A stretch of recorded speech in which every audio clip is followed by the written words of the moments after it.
मतलब का रिश्ता, दिल को छू लेने वाली कहानी। एक गांव में एक बड़ा साहूकार रहता था। वह साहूकार पैसे वाला था। आसपास के कई गांव में उसका बड़ा नाम था, लेकिन वह एक घमंडी आदमी था। उसे अपने पैसों का, अपने रुतबे का और अपने नाम का बड़ा ही घमंड था। वह अपने नाम को बनाए रखने के लिए बहुत ज़्यादा सोचता था और बिना किसी भावनाओं की कद्र किए वो सब करता था जो उसे लगता था कि करना चाहिए। परंतु इतना अमीर और धन दौलत होने के बाद भी साहूकार के मन में अंदर से खुशी नहीं थी, क्योंकि उसके इस धन संपदा को भोगने वाली कोई संतान न थी। साहूकार को कई सालों बाद संतान प्राप्ति हुई थी। साहूकार ने इस खुशी को मनाने के लिए अपने घर पर एक बहुत बड़ा कार्यक्रम रखा, जिसमें उसने आसपास के गांव के सभी श्रीमंत लोगों को और सिर्फ ऐसे रिश्तेदारों को जो पैसे वाले थे बुलाया था। उस साहूकार ने जिस कार्यक्रम का आयोजन किया था वह इतना भव्य था कि इस कार्यक्रम की चर्चाएं आसपास के हर गांव में होने लगी थी। इसके अलावा उस कार्यक्रम में इतने प्रसिद्ध और श्रीमंत लोग आने वाले थे कि यह खबर उस साहूकार की बहन तक भी पहुंच गई। बहन को जब यह पता चला कि उसके भाई को आखिरकार संतान सुख प्राप्त हुआ तो उसे बहुत खुशी हुई। बहन ने सोचा कि शायद भाई गलती से उसे इस बारे में बताना भूल गया होगा और अपनों को भला कोई न्योता देता है क्या। भोली बहन ने अपने भाई के यहाँ उस कार्यक्रम में जाने की तैयारियां शुरू कर दी। जिस दिन वह कार्यक्रम था उस दिन बहन सुबह सुबह ही अपने भाई के घर जाने के लिए निकल पड़ी। रास्ते में अपने पुराने मैले कपड़े देख उसे ख्याल आया कि अगर किसी और के घर जाना होता तो मैं ऐसे कपड़ों में जाने की सोचती भी नहीं, लेकिन मैं तो मेरे अपने घर, मेरे अपने मायके जा रही हूँ। वहाँ मुझे ये सब सोचने की कोई ज़रूरत नहीं है। भाई को तो बस खुशी होगी कि बहन आई है। जैसे ही वह अपने मायके पहुँची, वहाँ का भव्य आयोजन देखकर वह बहुत ही खुश हो गई और उसे अपने भाई पर बहुत गर्व हो रहा था। वहाँ पर वह जल्दी से जल्दी अपने भाई को मिलकर उसकी खुशी में शामिल होना चाहती थी। वह तुरंत सीढ़ियाँ चढ़कर घर के अंदर प्रवेश कर गई। उसने देखा कि उसका भाई मेहमान के तौर पर आए सभी धनाढ्य, अमीर और नामी गिरामी लोगों का स्वागत करने में व्यस्त है। बहन जैसे ही अपने भाई की तरफ उससे मिलने के लिए बढ़ी, उसके भाई की नज़रें उस पर पड़ गई और अपनी बहन को ऐसे मैले पुराने कपड़ों में देखकर भाई ने उसे मिलना तो दूर बल्कि तुरंत ही बहाना बनाकर वहाँ से निकल गया। बहन ने सोचा, इतने लोगों में बेचारा अकेला भाई क्या क्या करे, जरूर उसे कुछ काम याद आया होगा, इसलिए वहाँ से चला गया होगा। बहन बाद में अपनी भाभी से मिलने गई। भाभी ने उसका स्वागत किया और उसे खाना खाने के लिए आग्रह किया। बहन ने सोचा, ठीक है, पहले खाना खा लेती हूँ, फिर बाद में आराम से भाई से मिल लूँगी। बहन खाना खाने के लिए पंगत में बैठी। साहूकार भाई ने देखा कि अपने सभी धनवान मेहमानों के बीच में उसकी गरीब बहन बैठी हुई है। सभी कीमती पोशाक पहने लोगों के बीच उसकी बहन जो पुराने मैले कपड़े पहनकर बैठी थी, यह साहूकार से देखा नहीं गया। उसने अपनी बहन को अपने पास बुलवाया, भला बुरा सुनाया और वहाँ से जाने के लिए बोला।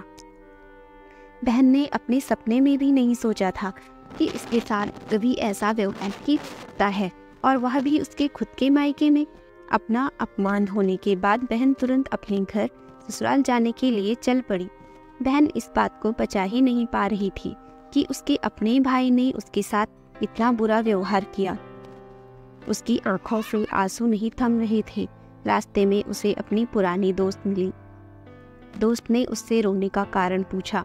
बहन उसे कुछ भी नहीं बताना चाहती थी, लेकिन दोस्त के बार बार पूछने पर उसने उसके साथ हुई सारी घटनाओं से बता दी कि दोस्त एक समझदार महिला थी। उसने कहा, अगर तुम मेरी बात मानो तो एक दिन तुम्हारा भाई खुद तुम्हें अपने यहाँ बुलाएगा और तुमसे माफ़ी मांगेगा। बहन ने उसे कहा कि मैं तुम्हारी हर बात मानूंगी, बताओ मुझे क्या करना होगा।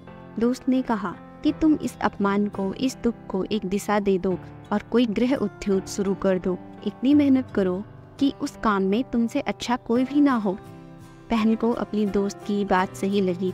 उसने घर पहुंचकर अपने आंसू पोंछकर उसी दिन से एक गृह उद्योग शुरू कर दिया। उसने दिन रात मेहनत की, अपने साथ गांव की कई और महिलाओं को जोड़ा और देखते ही देखते उसका गृह उद्योग चल पड़ा। कुछ ही सालों में आसपास के 50 गांवों में उसका नाम और रुतबा बढ़ गया और अब वह पैसों के मामले में अपने भाई से भी ज़्यादा बड़ी बन गई।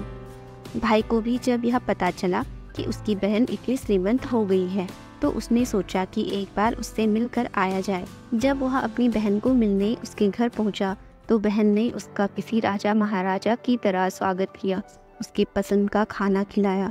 बहन का ऐसा व्यवहार देखकर भाई को अपनी पिछली गलती का एहसास हुआ, इसलिए उसने अपनी बहन को अपने घर होने वाली पूजा के लिए आमंत्रित किया। कुछ ही दिनों बाद बहन अपने भाई के यहाँ उस पूजा के लिए पहुँच गई।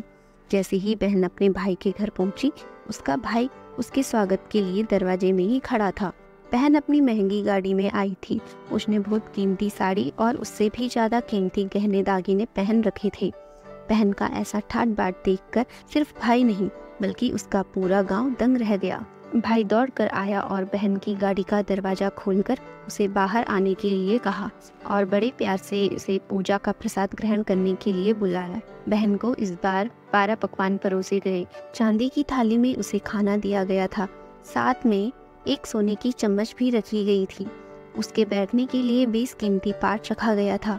बहन को यह सब देखकर उसके वह पुराने दिन याद आ गए जब भाई ने उसे बिना खाना खिलाए ही भला बुरा कहकर वापस लौटा दिया था। बहन खाना खाने से ही तो नहीं बैठी, लेकिन उसने अपने सारे कीमती दाग दागिने और जेवर उतारकर उस थाली के सामने रख दिए और खाने में से कुछ निवाले उन पर रख दिए। बहन का ऐसा व्यवहार देखकर सभी हैरान थे। किसी को नहीं समझ में आ रहा था कि बहन ऐसा क्यों कर रही है। आखिर वह क्यों उन जेवरों को खाना खिला रही है। जब सभी ने उससे पूछा कि वह क्यों ऐसा कर रही है, तब बहन ने सबके सामने बताया कि आज जो उसका इतना मान सम्मान हो रहा है वह दरअसल उसका नहीं, उसके इन्हीं कीमती दाग दागिनों और कपड़ों का हो रहा है, क्योंकि मैं तो अभी भी वही पुरानी साहूकार की बहन ही हूँ। अगर कुछ बदला है तो वह मेरी परिस्थिति है, मेरे कपड़े और मेरे गहने हैं। भाई ने अपनी गलती का एहसास होने पर इस बार अपनी बहन के पैर पकड़कर माफ़ी मांगी। बहन जो पहले भी अपने भाई से निस्वार्थ प्रेम करती थी, उसने अपने भाई को माफ़ कर दिया और उसे गले से लगा लिया।